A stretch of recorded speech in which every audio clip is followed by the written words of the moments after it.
Entre letras y otras pasiones. Un programa dirigido y conducido por la escritora y autora, poeta mexicana Paula Guzmán. Y transmitido a través de Pasión Radio. Seduciendo tus sentidos.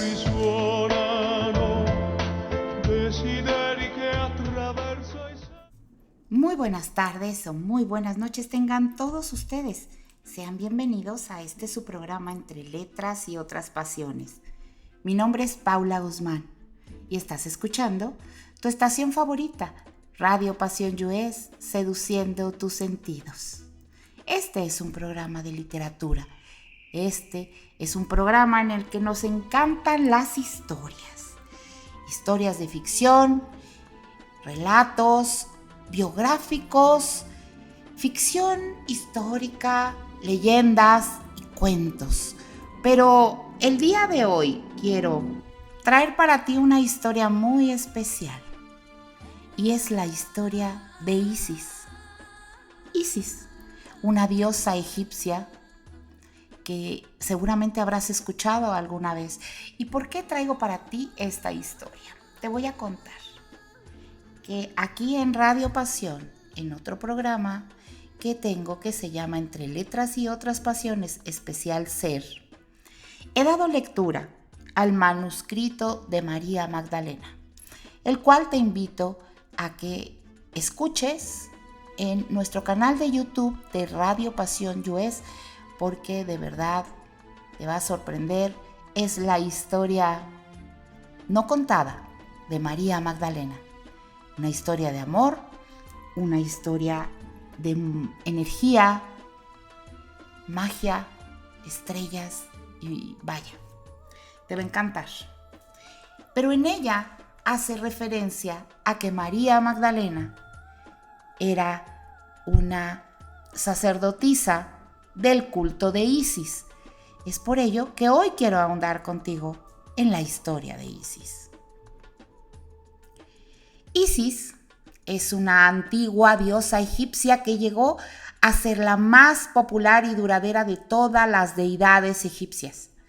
Su nombre proviene del egipcio Eset, el asiento, en referencia a su estabilidad y al trono de Egipto que ya estaba considerada en ese entonces como la madre de todos los faraones a través de la asociación del rey con Horus, el hijo de Isis. También se ha interpretado su nombre como reina del trono y su tocado original era el trono vacío de Osiris, su marido asesinado. Sus símbolos son el escorpión que la mantuvo a salvo mientras se escondía, el milano, que es un tipo de halcón cuya forma asumió al devolver a su esposo a la vida, el trono vacío y el cistro. Normalmente, a Isis la representan como la madre, esposa y protectora generosa y abnegada que pone el interés y bienestar de los demás por delante del suyo propio. También se la conocía como la gran magia por su poder y como madre de todos los dioses, pero tenía muchos otros nombres dependiendo del papel que cumpliera en cada momento. Por ejemplo, en su papel de diosa que traía la inundación anual del Nilo que fertilizaba la tierra, se llamaba Sati, mientras que como diosa que creaba y preservaba la vida era Anket.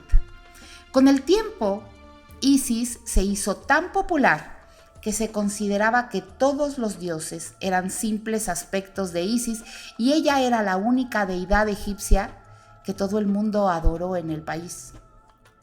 Ella, su marido y su hijo reemplazaron a la tríada de Amón, Mut y Yonsu, que hasta entonces habían sido la trinidad de los dioses más populares en Egipto. Osiris, Isis y Horus se conocen como la tríada de Ábidos. Su culto empezó en el delta del Nilo y su santuario más importante estaba ahí en el santuario de El Agar, pero con el tiempo se iría expandiendo por todas las demás regiones de Egipto. El clero de Isis estaba compuesto tanto de hombres como de mujeres, y sin duda los rituales de su culto se realizaban más o menos de la misma manera que los de las demás deidades.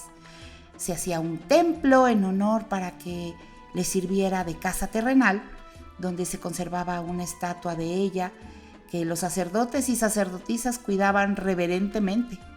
Se alentaba al pueblo egipcio a visitar el templo y a dejar ofrendas, también a hacer plegarias, pero nadie excepto el sumo sacerdote o la suma sacerdotisa tenían permitido entrar en el sagrario donde residía la estatua de la diosa Isis. Sin embargo, se sabe muy poco sobre los detalles de los ritos de su culto, más allá de esa información que está dada muy por encimita. Al igual que los misterios de Eleusinios, el culto de Isis se convirtió en una religión misteriosa que prometía los secretos de la vida y la muerte a los iniciados, que por supuesto jurarían mantener en secreto. Se sabe que este culto prometía la vida eterna a aquellos que conocían los secretos. La gente que adoraba por todo Egipto a Isis, puede que fueran o no iniciados de su culto, pero en cualquier caso no han dejado ningún documento sobre cómo eran los rituales exactamente para adorar a la diosa. No fue hasta que empezó a adorar a Isis en Roma que la gente empezó a escribir sobre su culto de manera relevante para el mundo, y para entonces ya estaba claro que solo los iniciados conocían los rituales. Su templo en la isla de Philae, en el Alto Egipto, seguiría siendo un lugar de peregrinaje activo durante miles de años hasta que fue clausurado en el siglo VI después de Cristo por el emperador cristiano Justiniano. Y bueno, como diosa del trono se la consideraba la madre de todos los reyes, pero su benevolencia no se limitaba solo a la gente de la realeza. En algunas historias e inscripciones se la describe como una mujer indigente, sí, una vieja, una mujer que llora la muerte de su esposo y va en su busca, una madre que llora por su hijo perdido, una mujer que lucha por su familia, y todas esas historias la identifican con la gente común de Egipto en sus momentos más difíciles. Por eso, Isis se convirtió en la diosa de todo el pueblo de Egipto, hombres y mujeres, nobles y plebeyos por igual. Junto con su esposo Osiris, enseñó a los seres humanos el arte de la agricultura y la medicina e instituyó la práctica del matrimonio. Con el tiempo, se la acabó asociando con el mar y era la protectora de marineros y mercaderes que llevaban talismanes en su honor y le invocaban para pedir ayuda en momentos difíciles, tal y como lo demuestran los indicios arqueológicos. Pero a diferencia del resto de los dioses egipcios, Isis traspasó las fronteras nacionales y también se la adoró en Grecia y Roma, que creían en ella como la deidad suprema que había creado el mundo. Su culto en Roma era el mayor rival de la nueva religión cristiana, que se inspiró en la imagen de Isis y de su hijo Horus para representar a la Virgen con el niño Jesús. Su culto seguiría siendo uno de los más populares en torno al Mediterráneo hasta que el cristianismo triunfó sobre las creencias paganas en los siglos IV, entre el IV y el VI después de Cristo, y entonces el culto de Isis fue, ¿qué creen?, prohibido, junto con el de los demás dioses paganos. Pero, ¿ustedes han escuchado hablar de la mitología? Yo creo que todo va conectado. En el origen de la mitología sobre Isis, nació tras la creación del mundo, según se dice en la mitología. Según la versión más popular del mito, en un principio no había más que aguas turbulentas y oscuridad en el universo, hasta que un día surgió un montículo de los mares con el dios Atún sobre él. Atún miró la nada eterna y reconoció que estaba solo, así que se apareó con su propia sombra y creó a Shu, el dios del aire, y Tefnut, la diosa de la humedad. Estas dos deidades dejaron a su padre solo en el montículo primordial, el Benben, y se fueron entonces a crear el mundo. Esto es según la mitología. Atum, solo en su colina, en medio del caos, empezó a echar de menos a sus hijos. Y entonces, como todo padre, ¿verdad?, nos preocupamos, y él también se preocupó por la seguridad de sus hijos. Así que se sacó el ojo y mandó al ojo en su búsqueda. El ojo más tarde se convertiría en una de las imágenes más icónicas de Egipto. El ojo que todo lo ve. El ojo de Ra. Shu y Tefnut regresaron con el ojo sin haber podido crear el mundo. O sea que los hijos fueron y volvieron porque el ojo fue tras de ellos. Y Atum, el papá, estaba tan contento de verlos que se echó a llorar. Cuando sus lágrimas cayeron sobre la tierra fértil del Ben-Ben, fue entonces que surgieron los hombres y las mujeres. Sin embargo, estos nuevos seres frágiles no tenían dónde vivir, así que Shu y Tefnut se aparearon y crearon a Geb, que es la tierra, y Nut, que es el cielo. Estos dos se enamoraron enseguida y se hicieron inseparables, una situación que Atum encontraba intolerable porque eran hermano y hermana, y entonces empujó a Nut por encima de Geb y la ató ahí para que los amantes pudieran verse pero no volver a tocarse nunca. Sin embargo, Nut ya estaba embarazada y no tardó en dar a luz a 5 hijos. Estos 5 hijos fueron Osiris, Isis, Set, Netfis y Horus, conocido como el mayor. Estos 5 dioses recibieron la tarea de gestionar el mundo de los humanos en la tierra y a partir de ellos surgieron todos los demás dioses de Egipto. Pero vámonos a saber, a descubrir quién era Osiris y quién era Set. Osiris se casó con Isis y como el primogénito asumió el gobierno como el señor de la tierra, con Isis como su reina y consorte. La pareja real se tomó sus responsabilidades tan en serio que pronto los seres humanos tuvieron un paraíso en el que vivir, con arroyos frescos, comida en abundancia y también, por supuesto, un clima maravilloso, un clima perfecto. No había injusticia, imagínense, todos los hombres y mujeres eran iguales y todo el mundo estaba en paz. Sin embargo, pues por ahí andaba Set, el otro hermano, que era súper celoso y quería el poder, quería el prestigio de su hermano Osiris, y entonces trazó un plan para deshacerse de él. Set hizo construir un hermoso féretro de la altura exacta de Osiris y dio una gran fiesta en la que presentó el cajón y les dijo a los invitados que aquel que encajara mejor podría quedárselo de regalo. Cuando Osiris se tumbó en el féretro, Set puso la tapa, la cerró y la arrojó al Nilo, donde se lo llevaron las aguas, imagínense. Y entonces su esposa Isis, que además era la hermana, porque bueno, pues había tan poquitos aquí en la tierra, pues que la hacían de todo, ¿verdad? Pues Isis se quedó destrozada al descubrir que su marido había desaparecido. ¿Y qué hizo? Se fue en su búsqueda por todo Egipto sin encontrarlo. Mientras tanto, Osiris viajó hasta el mar y al final el féretro se quedó encallado en un gran tamarisco que crecía cerca de Biblos, allá en Fenicia.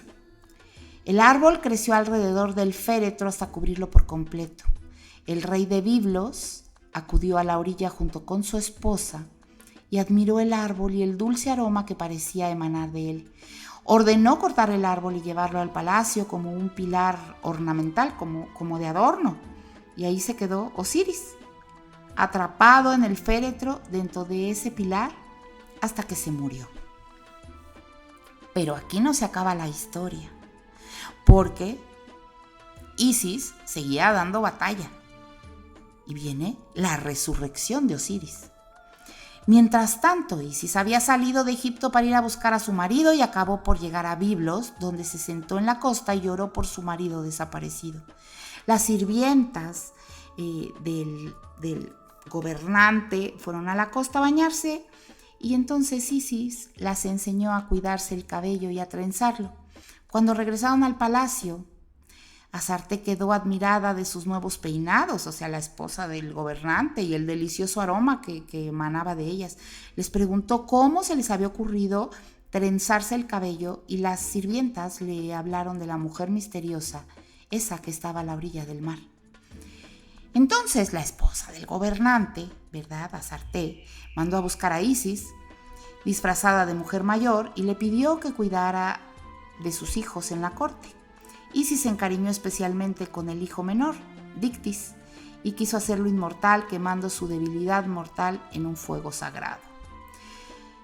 Cuando Astarte entró en la habitación una noche y vio a la niñera poniendo al niño en el fuego, gritó, obviamente, pues si te están quemando a tu niño, pues claro que gritas, ¿verdad?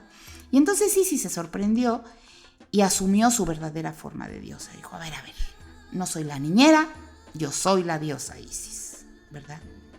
Estos detalles también aparecen en el mito griego de Demeter.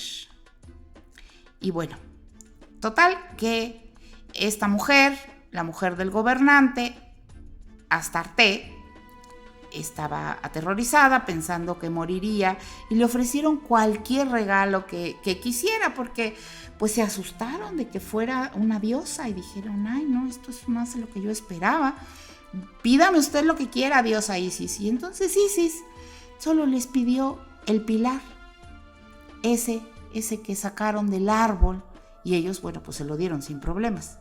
La imagen de ese pilar con el dios muerto dentro, que regresaría a la vida, se representaba después en la cultura egipcia con un símbolo de una columna de base ancha atravesada por 4 líneas, que aparece regularmente en la iconografía y todas las arquitecturas egipcias.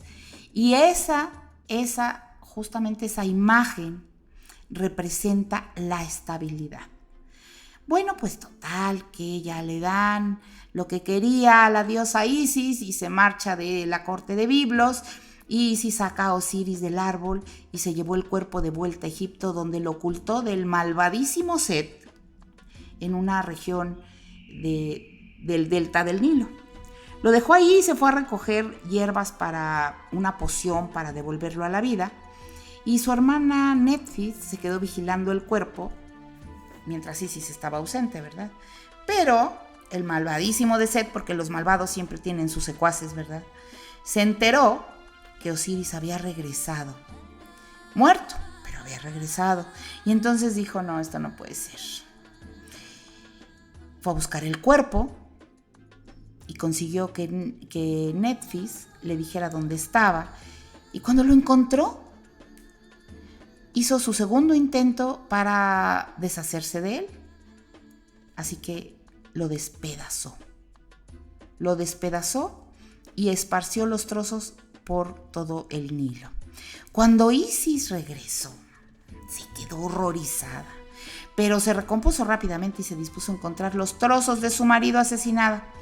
Con la ayuda de Nephthys, recuperó todas las partes del cuerpo excepto el pene, que había caído al Nilo y se lo había comido un pez. Aún así, Isis consiguió revivir a Osiris y una vez vivo, Isis asumió la forma de Milano. Milano es como un ave, un águila. Voló alrededor de él, extrajo su semilla y quedó embarazada de un hijo. Este hijo es el que se llamaría Horus. Y entonces, aquí dentro del mito, viene Isis a convertirse en una madre virgen. Y aunque Osiris estaba vivo, estaba incompleto. Y al estar incompleto no podría reinar sobre la tierra de los vivos. Descendió al inframundo, donde se convirtió en el señor y juez de los muertos.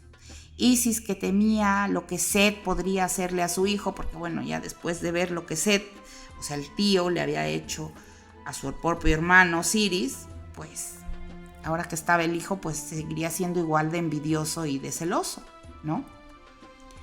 Entonces ocultó a Horus en las ciénagas de Egipto hasta que se hizo grande, hasta que se hizo mayor. Y en ese momento, Horus se alzó como un poderoso guerrero y luchó contra el tío malvadísimo Set por el control del mundo. En algunas versiones de la historia, Set muere, pero en la mayoría de las versiones es derrotado y expulsado del país. El caos que había infligido Set en el mundo fue conquistado por Horus, que volvió a instaurar el orden y después gobernó con su madre Isis y con Neftis como consortes. Y entonces viene Isis y la armonía. Este mito expresa el valor central de la cultura egipcia, que era la armonía, entendido armonía como un equilibrio. Los egipcios creían que los dioses esperaban que ellos vivieran según los valores eternos, y el principal de todos ellos era la Amat, simbolizado por la diosa del mismo nombre que portaba la pluma de la verdad. Si seguían los principios del Mat, o sea, los principios de la verdad, se podía disfrutar de una existencia tranquila en la tierra y obtener una recompensa en la otra vida, cuando se juzgaba si el corazón era más ligero o más pesado que la pluma de la verdad. Y después, ya entonces, según el mito, se pasaba al paraíso, el campo de los juncos. Este concepto de equilibrio se repite una y otra vez mediante imágenes que muestran a Isis y su hermana gemela Neftis juntas. Isis es clara, Neftis es oscura. Isis es sustancial, su hermana es etérea, siempre tienen muchas diferencias. Neftis nunca se representó como la contraposición malvada de su hermana Isis, nunca fueron antagónicas, pero sin embargo se asociaba con la muerte, mientras que Isis estaba relacionada con la vida y ambas hermanas simbolizaban el equilibrio cósmico. Isis personificaba el Mat en todas las historias que se cuentan sobre ella. Ya quedamos que el Mat era la vida.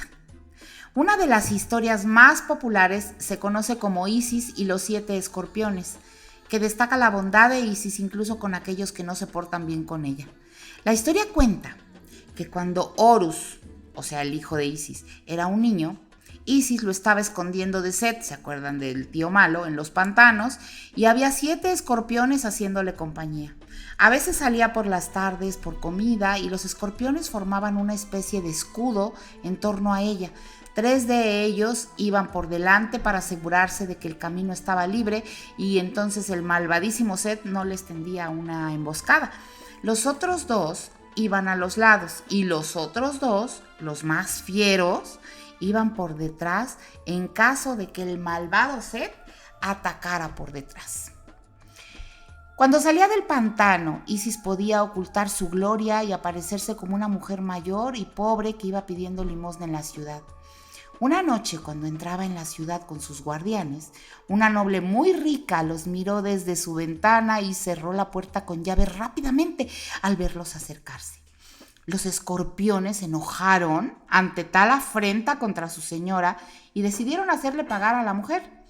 6 de los escorpiones se dieron su veneno a Tefén, que lo recogió en su aguijón y esperó el momento adecuado. O sea, 6 escorpiones le dieron su veneno a un solo escorpión para que esperara ese momento de atacar. Mientras tanto, una aldeana pobre había visto a la noble negar la hospitalidad. Y aunque no tenía mucho, esta pobre mujer les ofreció a Isis y a sus escorpiones un lugar en su casa para pasar la noche y algo de comida. Mientras Isis comía con la joven, este escorpión que había recogido el veneno de los demás escorpiones se salió a escondidas y se escurrió por debajo de la puerta de la mujer noble, de la mujer rica, y entonces fue a buscar al hijo de la mujer rica y lo picó, a su hijo chiquito. El chiquito cayó en un sopor y la noble lo agarró e intentó que recobrara el sentido, pero no pudo. Salió corriendo a la calle pidiendo ayuda y entonces Isis la escuchó. Aunque la mujer le había negado cobijo y comida, a pesar de que tenía con qué hacerlo porque era una mujer noble, que tenía recursos, pues ¿qué creen? Isis la perdonó. No quería que el niño pagara por el insulto de su madre y entonces Isis tomó al niño en brazos y llamó a cada uno de los escorpiones por su nombre secreto para dominarlos y neutralizar el poder. Y entonces recitó sus encantamientos de magia poderosa. El veneno se evaporó, salió del cuerpo del niño y este se recuperó. Esta mujer noble estaba tan agradecida y tan avergonzada por su comportamiento de antes que entonces le ofreció toda su riqueza a Isis, y no nada más a Isis, sino que también le ofreció toda su riqueza a la mujer esta pobre, a la aldeana que había dado cobijo y comida a Isis. Un antiguo egipcio que hubiera escuchado esta historia habría deducido varias lecciones. La importancia de la hospitalidad, la amabilidad con los desconocidos, el perdón, abstenerse de actuar con coraje y que los dioses son justos y buenos independientemente de lo que se merezca cada persona. Si una gran diosa como Isis podía perdonar el insulto de una noble, la gente también debía perdonarse y ayudarse de la misma manera. En otra versión de la historia, la diosa Serket anima a los escorpiones a vengarse con el hijo de la noble y después se avergüenza cuando Isis perdona a la mujer y cura al chico.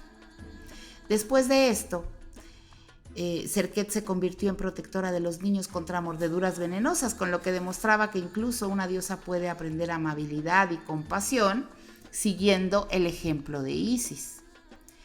Pero esta diosa Isis, un poquito más allá de Egipto. Fíjense ustedes, cuando Alejandro Magno, que fue en el año que conquistó Egipto en el año 331 a.C., sus tropas relacionaron a Isis con la popular diosa griega Demeter. Esta asociación hizo que fuera accesible para la gente de Grecia, que empezaron sus propios cultos y rituales en honor a la diosa egipcia. Tras la muerte de Alejandro Magno, su general Ptolomeo I, que después reinó, tomó Egipto como su territorio propio al dividirse las tierras de Alejandro, y así continuó la hellenización de la cultura egipcia. Isis se asoció aún más con Demeter, especialmente a través de las similitudes en las historias de ambas, en las que Demeter perdía a su hija Perséfone e Isis perdía a su marido, cada una, ¿no? Y los detalles de ambas historias, bueno, pues se acabaron mezclando, ya saben, como teléfono descompuesto.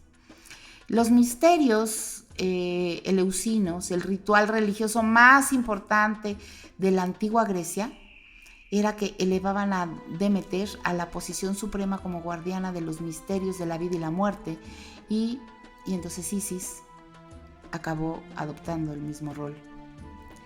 Viajó a Roma, donde se la conocía como la reina del cielo, y se relacionó con la deidad equivalente a Demeter, Ceres, y más tarde con Venus. Tras el asesinato de Julio César, que fue por ahí del año 44 a.C., y la guerra civil que provocó el caos, los romanos quisieron construir un templo en honor a Isis en vez de Venus, con la esperanza de tener su protección y su consejo en una época tan complicada. Sin embargo, César Augusto, que reinó del 27 a.C. al 14, se negó a permitirlo, ya que consideraba el culto de Isis como una creencia egipcia peligrosa que debilitaría a Roma. Los dioses de Roma estaban estrechamente relacionados con los asuntos de Estado, y Augusto creía que alentar a la adoración de dioses extranjeros acabaría con la autoridad. Ya saben, siempre la iglesia tratando de ejercer el control en todos los tiempos. Aparte de eso, hacía tiempo que odiaba a Cleopatra. Ustedes ya saben quién es Cleopatra. Y todo lo que tuviera que ver con Egipto, cosa que sin duda tuvo que ver con su decisión. Sin embargo, los sucesores de Augusto ignorarían sus objeciones, y cuando fue rey el tan famoso Calígula, el emperador estableció firmemente el culto de Isis en Roma mediante el Festival de Isis en su honor. El templo conocido como Iseum se construyó durante el reinado Vespasiano y se construyó otro en honor a la diosa durante su propio reinado. Había muchos que sentían predilección por Isis, como Adriano, quien decoró su villa con escenas de sus historias. También se ha encontrado un templo de Isis en Pompeya y otro en Gran Bretaña, en el enclave romano de la actual Londres. Se construyeron otros templos por todo el Imperio Romano, desde Germania hasta las Galias e Hispania y por el Asia Menor también. El culto de Isis se hizo tan popular fuera de Egipto que para cuando el cristianismo se estaba formando, Isis ya era una diosa de Europa. Y por supuesto del Mediterráneo, asociada con otras diosas más antiguas como Ishtar, Afrodita, entre otras. Pero ¿qué pasa con Isis y los cristianos? Se contrapone, ¿no? Es como les digo cuando escuchen el manuscrito de María Magdalena. Isis dominaba la sensibilidad religiosa de la gente en la misma época en la que el cristianismo estaba tomando forma gracias a la misión evangelizadora de San Pablo, por ahí del año 40 y tantos después de Cristo. El concepto del Dios que muere y resucita, que se había establecido hacía tiempo mediante el mito de Osiris, ahora se manifestaba en la figura del Hijo de Dios, Jesús el Cristo. Con el tiempo, los epítetos asociados con Isis pasaron a ser los de la Virgen María, tales como Madre de Dios o Reina de los Cielos, a medida que la nueva religión iba adquiriendo el poder de la creencia anterior y se iba estableciendo. O sea que el culto de Isis fue la creencia pagana más terca en rivalizar con la nueva fe y continuó durante más tiempo que cualquier otra. En el año 391 después de Cristo, el emperador romano Teodosio decretó la clausura de todos los templos paganos. Todos los que tuvieran otros dioses se cerraron y prohibió todos los ritos. Todos los que adoraban a otros dioses, cancelados. Sin embargo, el culto de Isis continuó y el templo de Philae en Egipto siguió abierto mucho después de que los demás hubieran sido cerrados, destruidos, desmantelados o usados para otros proyectos o hechos iglesias. Entonces Philae siguió siendo un enclave vital dedicado a Isis hasta que lo clausuró el emperador Justiniano, junto con otros centros importantes de aprendizaje y adoración, por ahí del año 500. Philae está considerado como el último de los templos paganos de la antigüedad en haberse mantenido en contra del auge del cristianismo, y una vez se clausuró el culto de Isis se vio totalmente eclipsado por la nueva religión.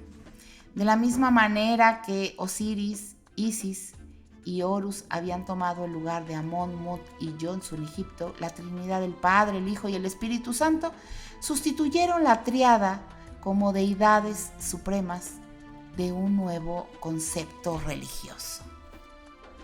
¿Y qué tiene que ver María Magdalena con Isis? Bueno, pues que María Magdalena pertenece a las más altas y antiguas escuelas de mayor sabiduría de la energía femenina de la diosa Isis.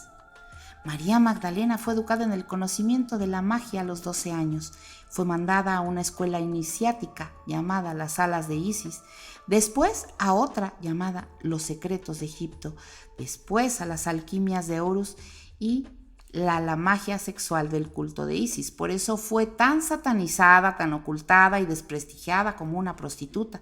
En fin, por manejar la magia sexual de Isis y hacer uso de las enseñanzas de amor, placer y poder. María Magdalena también era portadora de los códigos que nos muestran una sexualidad sagrada, que impulsa la vida y eleva conciencias. Este arquetipo es el puente que incluye e integra las antiguas principios femeninos de lo que hoy en día se conoce como el culto a la diosa Isis. Y fíjense lo que les digo del manuscrito, que lo pueden encontrar en el canal de YouTube de Radio Pasión, que María Magdalena se está revelando en el siglo XXI como el arquetipo de mujer llamada a cumplir con su más elevado destino, bautizada como la heredera de Isis o la encarnación del fuego femenino de Acuario, y que nos invita a todas las mujeres a dejar atrás el miedo, a ser más audaces siguiendo nuestro corazón, a salir de la hipnosis social imperante y despertar a la conciencia a través de la espiritualidad interna y de una sensibilidad más femenina. Pero esta sensibilidad no nada más es aplicable a las mujeres, porque todos los seres humanos tenemos, seamos hombres o seamos mujeres, tenemos nuestra parte femenina y nuestra parte masculina en el carácter, en muchas cosas. Entonces, no tiene que ver nada con la sexualidad, ¿no? Sino con la espiritualidad. Y bueno, María Magdalena y Jesús, ambos conectando con su masculino y femenino en uno solo, son la ascensión y enseñanza más elevada del amor y placer para la humanidad. Cosa que, bueno, para todas las iglesias esto es algo súper prohibido. Es una referencia, es un mito, es información.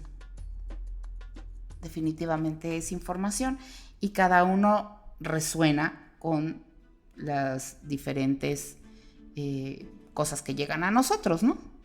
¿Y qué más se dice de Isis? De la diosa Isis, que también se caracterizó por su gran inteligencia, pero muy grande, y su don para el estudio. Conocía cada uno de los secretos de la creación, incluida la magia. Sin embargo, el nombre oculto de Ra le era completamente desconocido, así que ideó un plan. De una gota de saliva del dios creador modeló una serpiente. La serpiente mordió a Ra y a cambio de liberarle de la enfermedad, Isis le pidió conocer su nombre secreto. La deidad del mediodía se la confesó si nunca la revelaba a nadie y a cambio de transmitirla a su futuro hijo Horus. A partir de ese instante es que surge el mito de Isis y Osiris. Isis albergaba ahora el secreto que permitía gobernar Egipto, que había quedado sin rey tras la confesión del Ra, y Osiris, por su parte, fue coronado sucesor del dios del sol, quien gobernó Egipto con justicia, protegiendo a sus súbditos humanos y honrando a los demás dioses. Y Osiris, el marido, el amor de Isis, fue por tanto la representación del modelo ideal de gobernante, justo, firme en sus decisiones, honrado con sus iguales y comprometido con toda su gente, ¿no? Y este mito de Isis y Osiris ha traspasado fronteras y se ha convertido en culto en diversos rincones del Mediterráneo, desde todas las tierras más ocultas, o los sabios de Grecia, Mesopotamia, y toda la gente que pues le hizo sentido, ¿verdad? Porque Isis fue para las egipcias el prototipo de la mujer ideal, inteligente, fiel, capaz de gobernar afuera de su casa y dentro de su casa, fuerte, valiente, capaz de desafiar a la soledad, a la inclemencia del clima y también a la inclemencia de los humanos, ¿verdad? Y al mismo tiempo la conducta de Isis, siempre fiel a su marido, subrayaba el comportamiento sexual esperado por las mujeres egipcias, libres en su sexualidad pero honestas con su marido y su familia. Osiris, por su parte, representó el ejemplo del buen gobernante y junto con Horus, su hijo, con la combinación perfecta de las virtudes a la que debe ajustarse todo buen rey o faraón. Aquel modelo traspasó fronteras del país. Ya habíamos comentado un poquito antes que era como una trinidad. Y bueno, hay muchísimos textos que pueden narrar historias de la diosa Isis, de el dios Osiris y del dios Horus, que era su hijo. Y justamente están llenos de misterio muchos. La etapa del esplendor de la expansión de este mito de Isis y Osiris llegó en el Imperio Romano, en donde estas deidades como el sol se amalgamaron con lo que creían los grecolatinos. En el caso de Isis, sus misterios se convirtieron en furor durante los primeros siglos de nuestra era. Y hoy en día se conservan dos fuentes fiables de Isis y Osiris, de Plutarco y las Metamorfosis, y del escritor romano Lucio. Y bueno, los misterios estuvieron inspirados en las prácticas de otros previos como el Demeter de Grecia. Los iniciados asistían primero al culto de la secta, de esta manera se conseguía una fiel instrucción de fragmentos egipcios y antiguos y en la figura de la tríada familiar de Isis, Osiris y Horus. Una vez superada esta etapa, los iniciados eran sometidos a un complejo proceso de purificación. Los sacerdotes de Isis conducían a los miembros entre cantos al fondo de un foso, sus vestiduras blancas representaban la pureza, y en el descenso al fondo de ese foso simbolizaba el recorrido de Osiris al inframundo. Ahí guardaban ayuno y se purificaban con agua por dentro y por fuera del cuerpo. Después de varios días, los iniciados eran recuperados entre cantos por los sacerdotes y los miembros de la comunidad, y su regreso al aire libre bajo el sol resplandeciente significaba su regreso a una nueva vida, a una resurrección espiritual de la persona. Y quiero contarte que en el manuscrito, que nuevamente te comento que puedes encontrar en el canal de YouTube de Radio Pasión US, viene esta manera en la que María Magdalena aprendió como sacerdotisa del culto de Isis a elevar la frecuencia energética, la frecuencia de las emociones, de los sentimientos, de nuestra mejor versión mediante el amor y mediante el contacto humano, porque mucho se habla de mitos, de leyendas, mucho se habla de espiritualidad, pero también como humanos que estamos en la materia, porque estamos en la materia, ¿verdad? Y al estar aquí, pues también podemos de alguna manera hacer una representación a todo lo que creemos, y qué mejor que por medio del amor, porque el amor es sin duda, y estarán de acuerdo conmigo, que es la fuerza más poderosa del universo para lo que quieras. El amor a ti mismo, el amor a tus semejantes, el amor a tus hijos, el amor a tu planeta, el amor a Dios. Y entonces, mediante el amor, dos personas se pueden elevar espiritualmente, se pueden enriquecer energéticamente.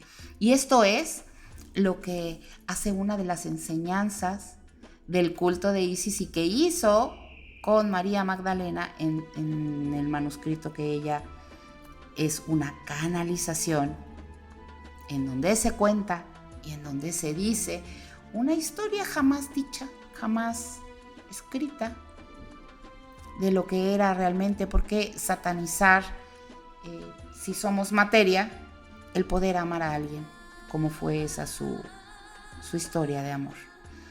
Entonces, esto es, yo podría seguirles hablando mucho de Isis, mucho de todos los mitos y de las leyendas, porque aparte es fascinante. De por sí la mitología es fascinante, la cultura egipcia es fascinante, y creo que unas cosas van bastante unidas con otras. Lo que pasa es que nos han enseñado a creer solamente una cosa, pero podemos tener mente abierta y aprender. Siempre aprender es el conocimiento, realmente es poder. El poder de decisión es poder de que pensemos lo que mejor nos convenga. Te invito a que te suscribas a nuestro canal de YouTube de Radio Pasión US.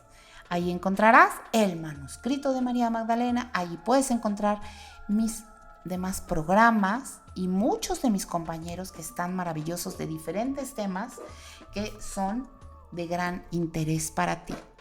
Me despido de ti el día de hoy, quedándome corta, ¿verdad? Porque tendría yo muchos relatos o muchas más cosas que decirte, hasta del malvadísimo Set, del mismísimo Horus, el hijo de Isis, y más de Isis. Pero bueno, lo dejamos para la próxima. Yo te dejo un beso y nos escuchamos en la próxima emisión. Mis redes sociales son Paula Guzmán Autor. Te invito también a las de Radio Pasión, a que te suscribas a nuestro canal de YouTube y a que no te pierdas nuestra programación. Hasta la próxima.